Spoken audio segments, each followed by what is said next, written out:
SSI, SSDI, and Social Security just changed today. Here's exactly what you need to know right now. If you receive SSI, SSDI, or Social Security, stop what you're doing and pay attention because starting today, April 25th, 2026, the rules have officially changed. This isn't a rumor. This isn't something coming down the road. The Social Security Administration has implemented a major policy shift today, and millions of seniors across America have no idea how it will directly impact their monthly payments, their eligibility, and their financial future. We're talking about adjustments that could mean more money in your pocket or a painful cut if you miss these critical deadlines.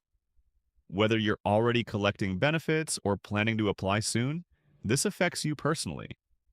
Are your SSI income limits changing? What about SSDI work rules?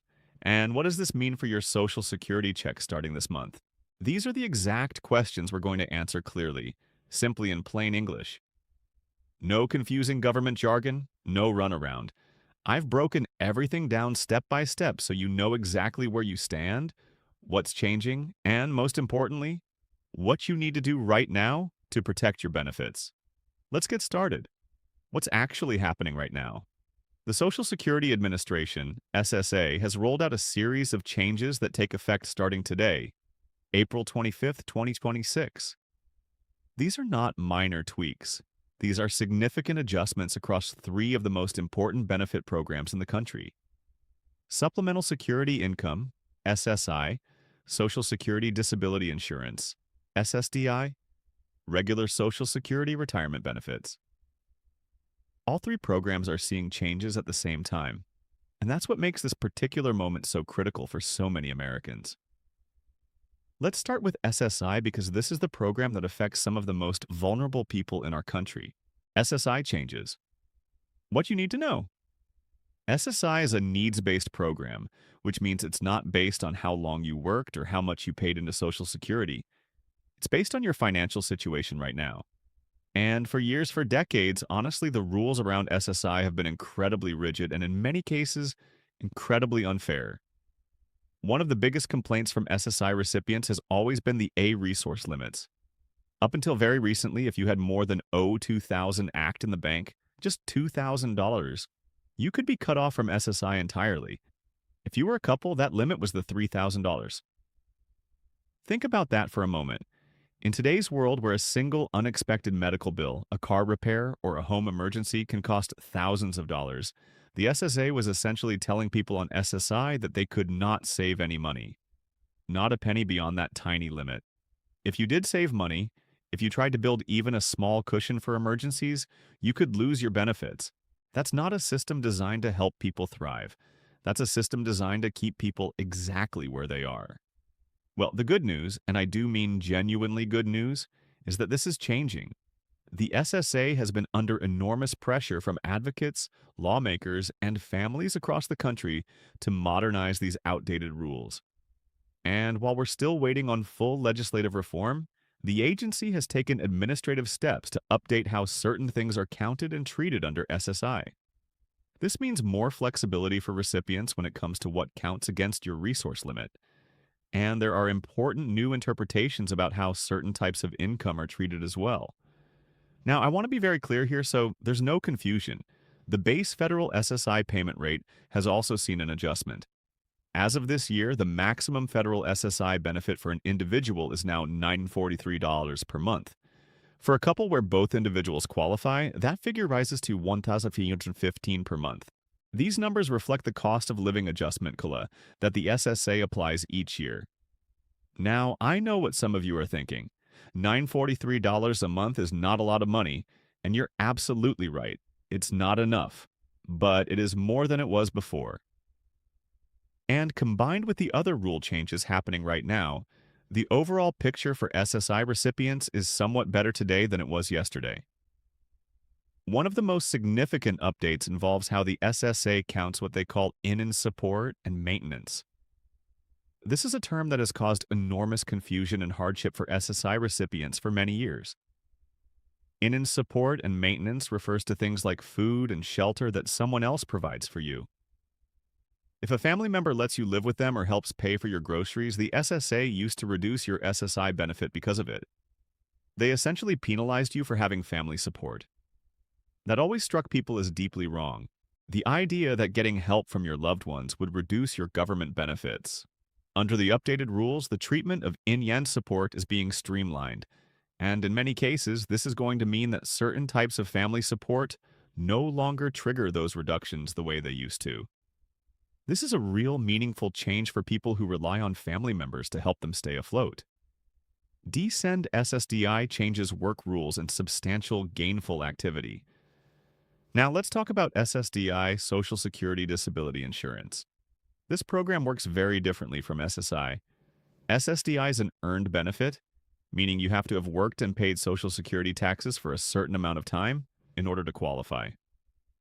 The amount you receive depends on your earnings history. Just like regular Social Security retirement benefits, SSDI is for people who become unable to work due to a serious medical condition that is expected to last at least 12 months or result in death. For SSDI recipients, one of the most nerve-wracking aspects of the program has always been what happens when you try to go back to work. Many people on SSDI want to try working again. They want to test their abilities, maybe work part-time, maybe ease back into the workforce. But the rules around working while on SSDI have always been complicated and frankly scary for a lot of people. The fear was always, if I try to work and it doesn't go well, will I lose my benefits? Will I have to start the whole application process over again? Will I be stuck in limbo for months or years waiting for my case to be reconsidered? The SSA has specific rules around what they call substantial gainful activity, SGAA. This is the income threshold that determines whether someone is considered able to work or not. If you earn more than the SGAA limit, the SSA may determine that you are no longer disabled under their definition, which can affect your SSDI eligibility. For 2026, the SGAA limit for non-blind individuals has been updated to $1,720 per month. For individuals who are blind, the limit is higher, $2,700 per month. These numbers are important to know because if you're on SSDI and you're thinking about working, you need to know exactly where the line is. There's also what's known as the trial work period, and this is actually a very valuable protection that many SSDI recipients don't fully understand or take advantage of. The trial work period allows you to test your ability to work for up to 9 months. And those months don't have to be consecutive. They can be spread over a 5-year rolling period without it affecting your SSDI benefits at all. During those trial work months, you receive your full SSDI payment, regardless of how much you earn. The threshold for what counts as a trial work month in 2026 has also been adjusted, and it's important to check the current figure with the SSA directly or through a benefits counselor who can walk you through your specific situation. The reason this matters so much is that for people with disabilities, the ability to try working without immediately losing benefits is not just a financial question. It's a question of dignity. It's about having the freedom to try to see if your health allows you to do something productive without being terrified that one good month at a part-time job is going to unravel years of benefits you legitimately earned and desperately need. The updated rules around the trial work period and continuing disability reviews are aimed at giving people more breathing room, and that's a step in the right direction. DA Social Security Retirement Benefits COLA, and what it really means. Now, let's move on to regular Social Security retirement benefits because this is the program that most of you are probably most familiar with. If you're at or near retirement age, or if you're already collecting, you need to understand what's changing and how it affects your monthly check. The most widely known annual change to Social Security is the cost of living adjustment COLA. For 2026, that COLA has already been applied to payments. The Social Security COLA is determined based on inflation data. Specifically, the Consumer Price Index for Urban Wage Earners and Clerical Workers, CPIW, which is a government measure of how much prices are rising for everyday goods and services. The COLA adjustment this year has resulted in higher monthly payments for the more than 70 million Americans who receive Social Security benefits.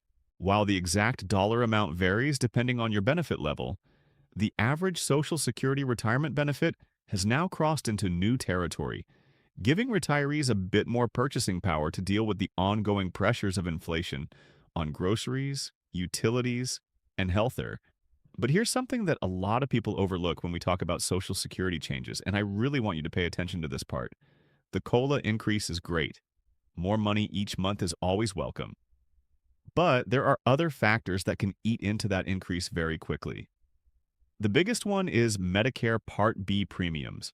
For most people who are on Medicare, the monthly premium for Part B, which covers doctor visits and outpatient services, is automatically deducted from your Social Security check.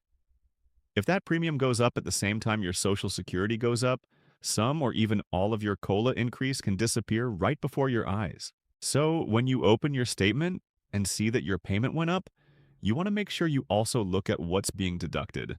Because the net increase in what actually hits your bank account may be smaller than the headline number suggests, there is a protection in place called the hold harmless provision. This provision says that your actual Social Security payment cannot go down from one year to the next because of an increase in Medicare Part B premiums. In other words, if the Medicare premium increase would technically wipe out your COLA and then some, the SSA limits how much of the premium is taken out of your check to make sure you still receive at least as much as you did the year before. This is an important protection and most Social Security recipients are covered by it. However, if you're newly enrolling in Medicare, or if you have higher income and pay a higher Part B premium through what's called the Income-Related Monthly Adjustment Amount, you may not have the same protection. Understanding how MIA works and whether it applies to you is something worth sitting down and figuring out carefully, possibly with the help of a Medicare counselor or a Social Security benefits expert. DROWR, the earnings test, if you're still working while collecting. Now, let's talk about something that affects people who are still working while collecting Social Security. Specifically, people who are collecting before they reach what's called their full retirement age, FRA. This is an area where a lot of people get caught off guard, and the consequences can be financially significant. The SSA has what's called an earnings test. If you're collecting Social Security retirement benefits before your full retirement age and you're still working, there's a limit on how much you can earn before the SSA starts temporarily withholding some of your benefits. For 2026, that earnings limit has been updated. Knowing that number is essential if you're in this situation because going over the limit doesn't mean you lose those benefits forever. The SSA does credit them back to you later, but in the short term, it can result in reduced monthly payments that can create real financial stress. Once you reach your full retirement age, the earnings test goes away entirely. You can earn as much as you want from work without any reduction in your Social Security benefit. But for people who claim early, and claiming early is extremely common, with many people starting their benefits at 62, the earnings test can be a real factor. If you're still working and collecting early Social Security, you absolutely need to know this limit and plan around it. When to claim Social Security? The most important decision you'll make. Speaking of claiming age, let's spend a moment on something that I think is one of the most important financial decisions any senior will ever make. When to claim Social Security. The rules around this haven't changed dramatically, but with the environment we're in right now and the changes happening across the system, it's worth revisiting the basics because so many people make this decision without fully understanding the long-term consequences. You can start claiming Social Security retirement benefits as early as whole age 62. But if you claim at 62, your benefit is permanently reduced, typically by about 25% to 30% compared to what you would receive at your full retirement age. Your full retirement age depends on when you were born. If you were born between 1943 and 1954, your FRA is R66. If you were born in 1960 or later, it's 67. For people born between those years, it phases in between 66 and 67.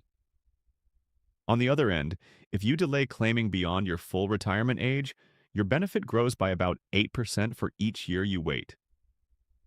Up until age 70, after 70, there's no additional benefit to waiting. So the range is basically this. Claim at 62 and get a reduced benefit for the rest of your life. Claim at your full retirement age and get your standard benefit. Delay up to 70 and get a significantly enhanced benefit for the rest of your life. The right choice depends entirely on your personal situation, your health, your finances.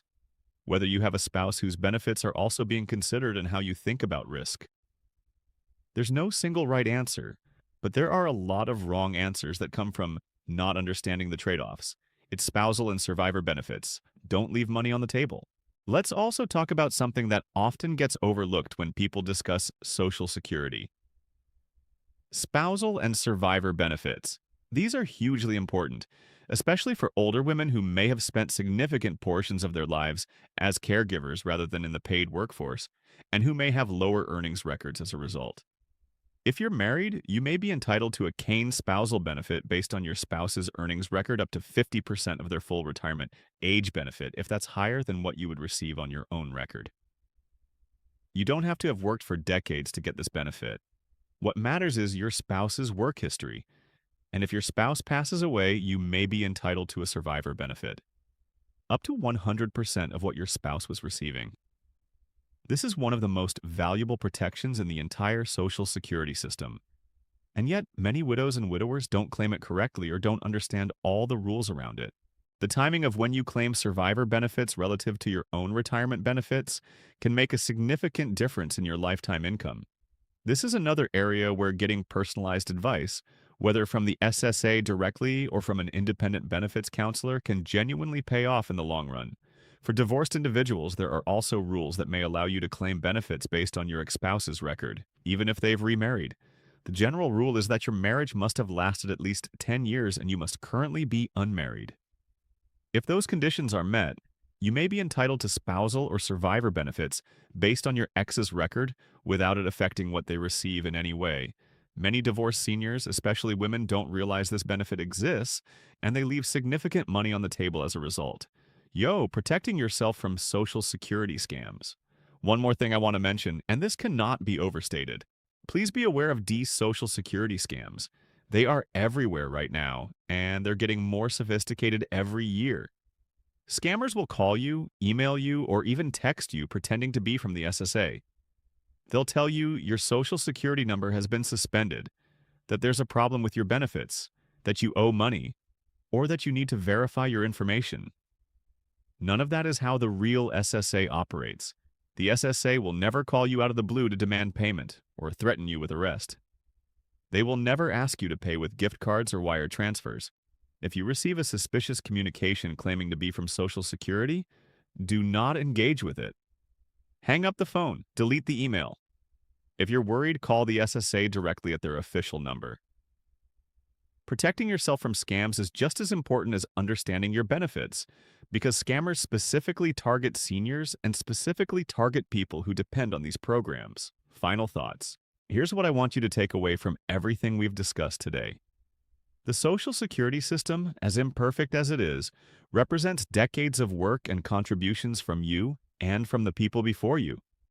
The changes happening right now as of today are part of an ongoing effort to modernize and adjust a program that affects more American lives than almost anything else the federal government does. Some of these changes are good news. More flexibility for SSI recipients, updated SGAA limits for SSDI, COLA adjustments for retirees. Some of the broader policy conversations are less certain and require vigilance. But in all of it, the most important thing you can do is stay informed, stay engaged, and make sure you're claiming everything you've earned. You worked for these benefits. You paid into the system for years, maybe for decades. You have every right to receive what's owed to you, and you have every right to demand that the system work properly. Do not let confusion or fear keep you from getting what is yours. Reach out to the SSA, connect with a benefits counselor, talk to a trusted financial advisor, and keep watching content like this that cuts through the noise and gives you the real information you need to make good decisions for yourself and your family. The changes that went into effect today are just the beginning of what's shaping up to be a significant period of evolution for these programs. We'll keep watching, keep reporting, and keep breaking it all down for you in plain, simple language, because that's what you deserve. Your retirement, your security, and your peace of mind matter. Subscribe this channel for more valuable content and updates.